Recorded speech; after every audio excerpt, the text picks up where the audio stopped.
Hello, bienvenue dans ce nouvel épisode de J'ai peur donc j'y vais, le podcast qui vous aide à créer la vie qui vous ressemble et à gagner en sérénité. Je suis Steph Blue Lips, je suis coach et j'accompagne celles et ceux qui veulent s'épanouir dans tous les domaines de leur vie. Grâce à des accompagnements individuels et personnalisés, j'offre à mes clients un soutien, des outils et des stratégies efficaces pour atteindre leurs objectifs et créer un changement durable dans leur vie. Chaque semaine dans ce podcast, je vous partage des conseils, des outils et des expériences pour vous aider vous aussi à donner un nouvel élan à votre vie.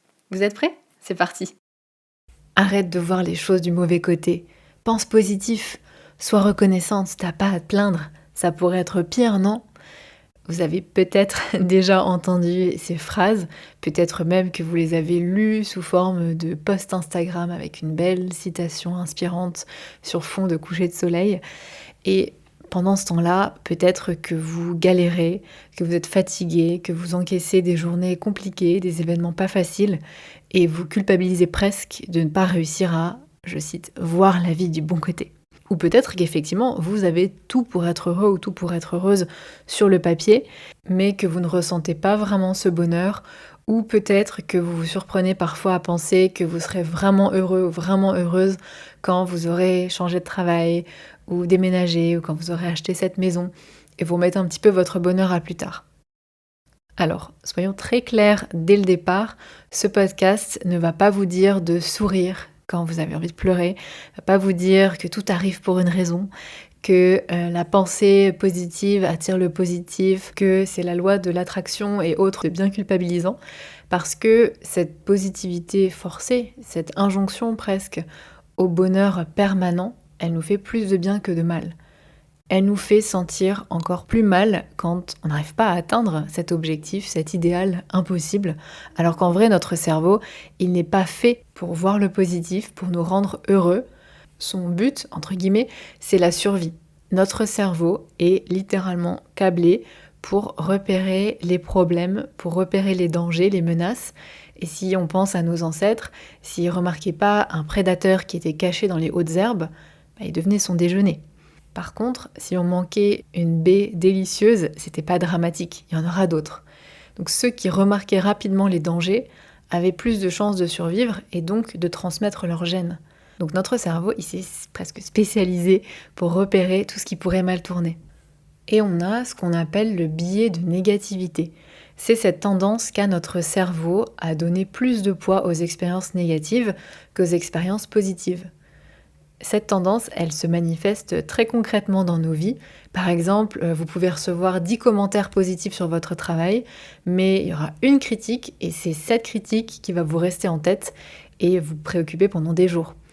Ou bien vous pouvez passer une soirée géniale avec des amis, mais au moment d'aller vous coucher, vous allez repenser à cette remarque maladroite que vous avez faite et vous allez ruminer sur ça. Donc notre cerveau, il a les meilleures intentions du monde, mais malgré tout, il nous piège. Il veut nous protéger, mais il finit par nous faire voir la vie à travers un filtre négatif. Et cette tendance, elle est renforcée encore par notre environnement. Les médias qui privilégient les nouvelles alarmantes, les réseaux sociaux sur lesquels on se compare à foison, tout ça, c'est pas très aidant. En tout cas, comprendre ce mécanisme, c'est déjà un premier pas pour le contrer. Et c'est exactement ce qu'on va voir dans la suite de cet épisode, c'est comment entraîner notre cerveau à remarquer aussi les aspects positifs de notre vie, sans pour autant nier les difficultés, mais sans s'y noyer non plus. C'est-à-dire comment cultiver un état d'esprit plus sain, et je vais éviter d'ailleurs de parler d'état d'esprit positif, mais plutôt d'état d'esprit sain, équilibré, authentique, et avec, comme d'habitude, des pratiques et des exercices concrets, des petites habitudes qui, petit à petit, peuvent vous aider à rééquilibrer votre perspective pour voir le verre un peu plus plein, mais sans vous mentir à vous-même, sans vous demander de mettre un filtre rose sur une réalité qui ne l'est pas. Alors, pour commencer, qu'est-ce que c'est qu'un état d'esprit sain, un état d'esprit positif ? C'est clairement pas vivre dans le monde des bisounours où tout est merveilleux, c'est plutôt une façon d'aborder la vie qui est à la fois réaliste et constructive. Donc c'est d'abord reconnaître la réalité telle qu'elle est, avec ses hauts et ses bas, c'est-à-dire qu'on ne nie pas les difficultés, on ne fait pas semblant que tout va bien quand ce n'est pas le cas, on accueille pleinement ce qui se passe, y compris les émotions difficiles, mais ensuite, et c'est là toute la différence, on choisit délibérément de ne pas s'arrêter aux aspects négatifs. On fait l'effort conscient de remarquer aussi ce qui va bien, ce qui fonctionne, les opportunités, etc. Donc c'est un peu comme avoir un filtre mental équilibré finalement, qui bloque pas les informations négatives, parce que ce serait irréaliste, mais qui s'assure aussi qu'on perçoit les informations positives, qui sinon passeraient un petit peu inaperçues à cause de notre biais de négativité. Et puis avoir un état d'esprit sain, c'est aussi cultiver l'idée qu'on a une certaine capacité d'action face aux événements. On n'est pas juste passif, à la merci de ce qui nous arrive, à la merci de notre malchance supposée ou réelle, un peu victime de la situation. Non, on peut faire des choses, même si c'est difficile, parce que c'est pas toujours simple de changer les choses, ça c'est sûr. Et puis parfois, bien sûr, on ne peut pas changer la situation en elle-même, mais alors là, c'est prendre conscience qu'on peut influencer notre expérience, même quand on ne peut pas changer la situation. Un exemple tout simple, parce que je sais que ça peut être abstrait. Imaginez que vous êtes coincé dans un embouteillage énorme, vous ne pouvez pas changer la situation, les voitures ne vont pas bouger plus vite quoi que vous fassiez, ça c'est une réalité objective, mais vous avez plusieurs façons de vivre cette expérience. Vous pouvez ruminer, être frustré, regarder constamment votre montre, calculer votre retard, imaginer toutes les conséquences négatives de ce retard. Et vous allez forcément, je pense, être irrité, être stressé pendant toute la durée de l'embouteillage. Et j'utilise le vous, mais franchement, je pourrais utiliser le je, parce que c'est clairement le type de situation... Enfin, ce que je décris, c'est exactement ce que moi, je faisais avant dans ce type de situation.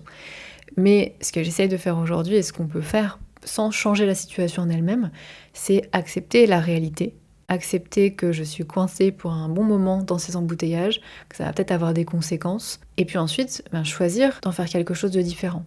Peut-être que je peux en profiter pour écouter un podcast que je voulais découvrir. Peut-être que vous pouvez appeler cet ami à qui vous n'avez pas parlé depuis longtemps. Peut-être que vous pouvez profiter de ce moment pour respirer profondément après une journée qui a été bien chargée.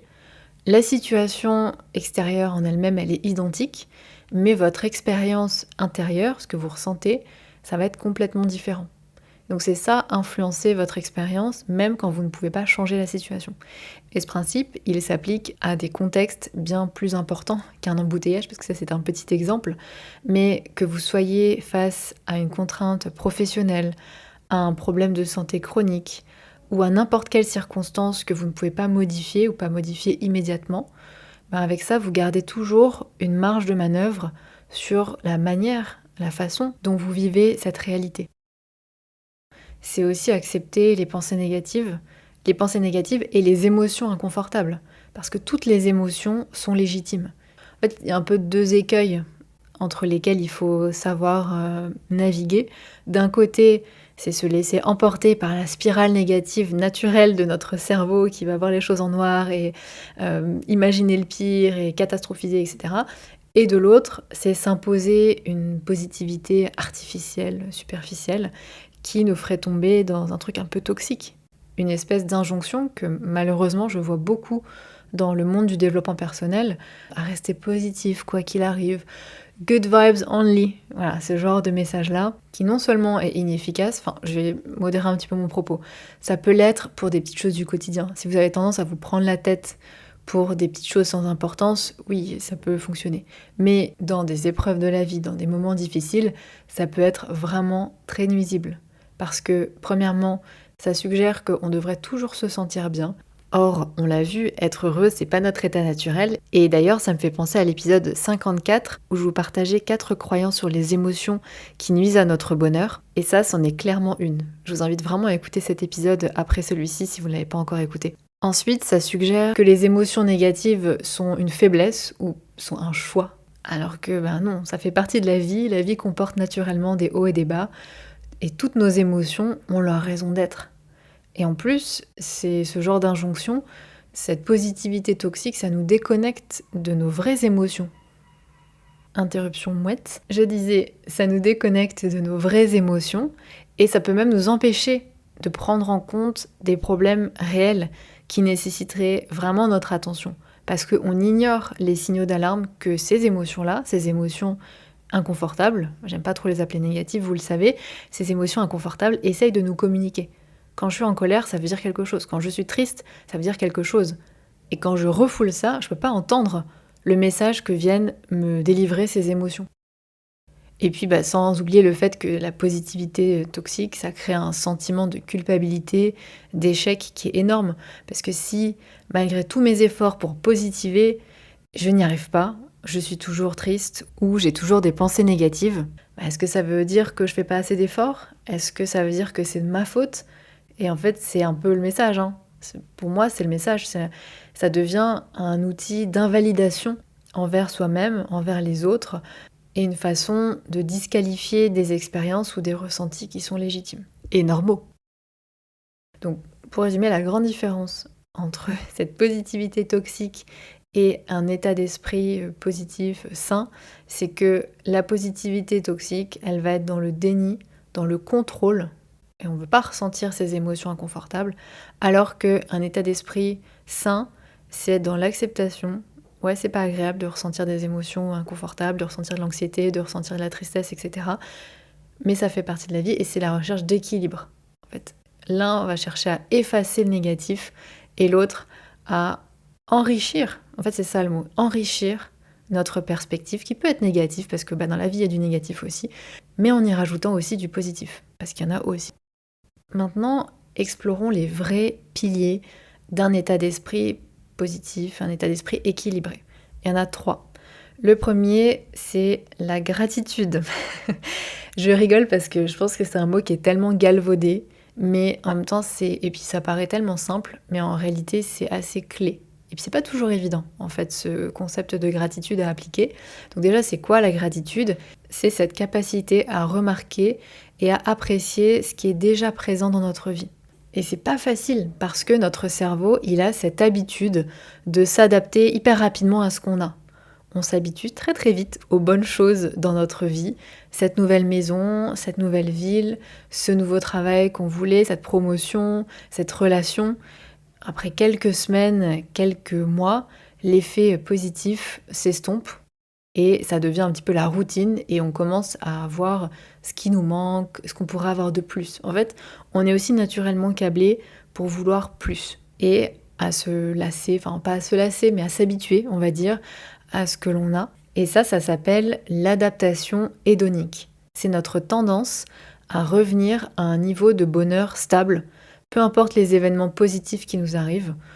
Donc voilà, on s'habitue, en gros. Et la gratitude, elle permet de contrer ce phénomène en redirigeant consciemment notre attention vers ce qui est là, vers ce qui est chouette dans notre vie. C'est une espèce de reconnaissance sincère pour ce qui apporte de la valeur dans notre vie et même des petites choses qu'on tient pour acquises. Pour vous donner une image, c'est comme réajuster l'objectif d'un appareil photo pour voir ce qui était toujours dans le cadre, mais qui était flou. C'est un peu ça la gratitude. Voilà, je sais pas si ça vous parle ou si c'est une bonne image, mais c'est ce qui me vient en tête. Deuxième pilier, c'est l'optimisme réaliste, c'est-à-dire croire en des possibilités qui sont positives. Donc c'est pas un optimisme naïf, entre guillemets, qui ignore les difficultés, mais c'est cette capacité à envisager des scénarios positifs possibles, même face aux défis, même face aux challenges. En fait, c'est pouvoir se dire, ok, cette situation, elle est difficile, et je peux peut-être y trouver des solutions, voire des opportunités. Et enfin, troisième pilier, et après on va voir ensemble concrètement comment on les développe, comment on les travaille. Troisième pilier, c'est l'acceptation. C'est faire de la place à toutes nos émotions. Alors c'est peut-être un peu contre-intuitif, mais c'est vraiment essentiel. C'est l'acceptation de nos émotions inconfortables. Un état d'esprit vraiment positif, en réalité, il n'élimine pas la tristesse, il n'élimine pas la colère, la frustration, la peur. Comme je vous le disais plus tôt, ces émotions, elles ont leur utilité, elles ont leur place, elles font partie de l'expérience humaine. Et les rejeter, les enfouir, ça fait plus de mal que de bien. Et l'acceptation, au contraire, c'est cette capacité à se dire « je me sens triste aujourd'hui ». Et c'est ok, c'est une émotion qui fait partie de mon expérience d'humaine. Elle a sa raison d'être et elle ne définit pas qui je suis. Et elle va passer aussi, c'est pas parce que je suis triste aujourd'hui ou pendant X temps que je vais forcément l'être pour toujours. Et cette approche, cette acceptation, elle nous libère vraiment d'un combat intérieur qui est épuisant entre ce qu'on ressent et ce qu'on pense qu'on devrait ressentir. Ces 3 piliers de gratitude, d'optimisme réaliste, d'acceptation, c'est hyper complémentaire et ça permet de naviguer dans la vie avec ses hauts et ses bas, mais avec un peu plus de sérénité, sans être dans le déni ni l'illusion. Maintenant, je vais vous proposer quelques pratiques concrètes, accessibles, pour cultiver un état d'esprit sain, positif au quotidien. Et j'en peux plus des mouettes qui n'arrêtent pas de crier derrière moi. Désolée pour ça. Donc ce que je vais vous partager, ce sont des techniques simples mais puissantes pour chacun des piliers qu'on a évoqués. Alors vous allez voir, c'est rien de révolutionnaire, mais c'est des petites habitudes à intégrer dans votre quotidien sur le long terme pour voir des changements. Parce que parfois, on cherche toujours du nouveau, à faire plus. Là, je voudrais qu'on se concentre sur quelques petites choses simples, parce que la simplicité, c'est parfois le meilleur, mais à pratiquer sur la durée, si vous voulez vraiment voir des résultats. Alors pour le premier pilier, sur cultiver la gratitude au quotidien, moi, il y a 2 exercices que j'aime beaucoup. Le premier, c'est le journal de gratitude. Vous connaissez sans doute, c'est probablement la pratique la plus connue, mais ici, je voudrais apporter quelques nuances importantes. Plutôt que noter un peu mécaniquement 3 choses pour lesquelles vous êtes reconnaissant ou reconnaissante chaque jour, essayez d'approfondir un petit peu plus. Donc choisissez 1 ou 2 éléments maximum, et ça peut être des choses très simples du quotidien, un sourire, une bonne idée, un moment de calme, un bon café, enfin voilà, ça peut être des toutes petites choses. Et ensuite, décrivez-les en détail. Qu'est-ce qui vous a touché exactement? Quelles sensations vous avez ressenties? Essayez de varier les grandes choses et les petites choses au quotidien. Là, le but, c'est vraiment d'entraîner votre esprit à remarquer ces petites choses qu'on prend parfois pour acquises ou qu'on ne voit plus quand on a une journée un petit peu difficile. Deuxième exercice, c'est un peu la même chose, mais à faire au cours de la journée. Donc c'est un peu de faire une pause gratitude et d'intégrer ces petits moments au fil de votre journée sans avoir besoin de le noter dans un journal. Donc ça peut être par exemple lorsque vous êtes en train de manger, de prendre 10 secondes pour vraiment apprécier votre repas. Ou en prenant les transports, là vous êtes dans les transports, c'est peut-être pas très fun, c'est bondé.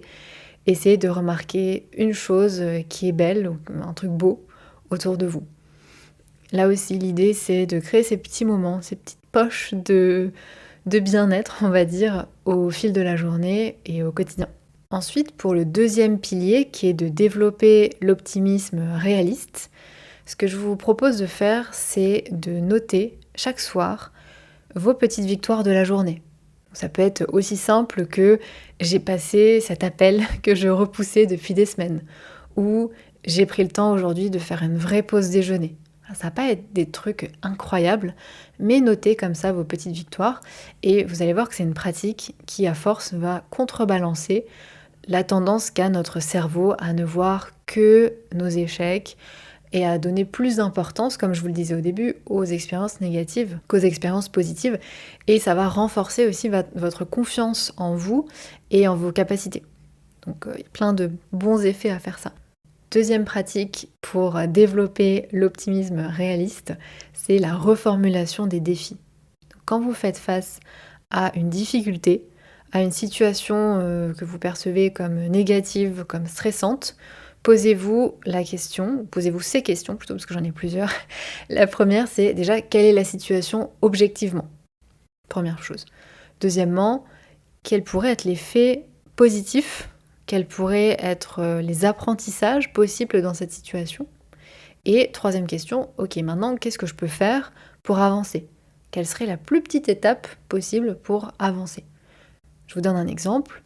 Si j'ai pas eu ce poste qui me plaisait énormément, que je voulais vraiment avoir dans cette entreprise qui me faisait vraiment envie, peut-être que j'ai appris à mieux préparer mes entretiens. Et je peux encore postuler ailleurs. Et maintenant, je suis encore mieux armée pour la suite.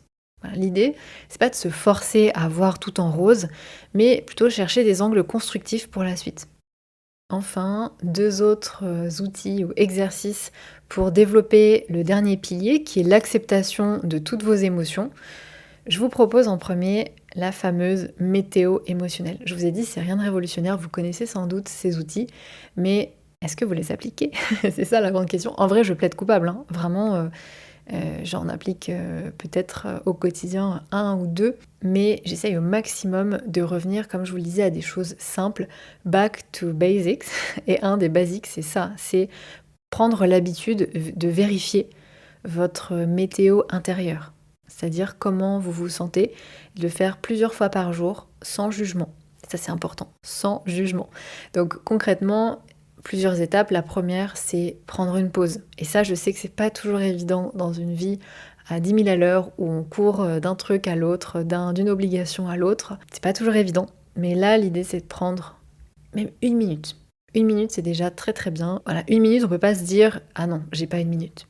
On a toujours une minute. Donc, prendre une minute, essayez même si vous pouvez de fermer les yeux et d'observer votre météo intérieure.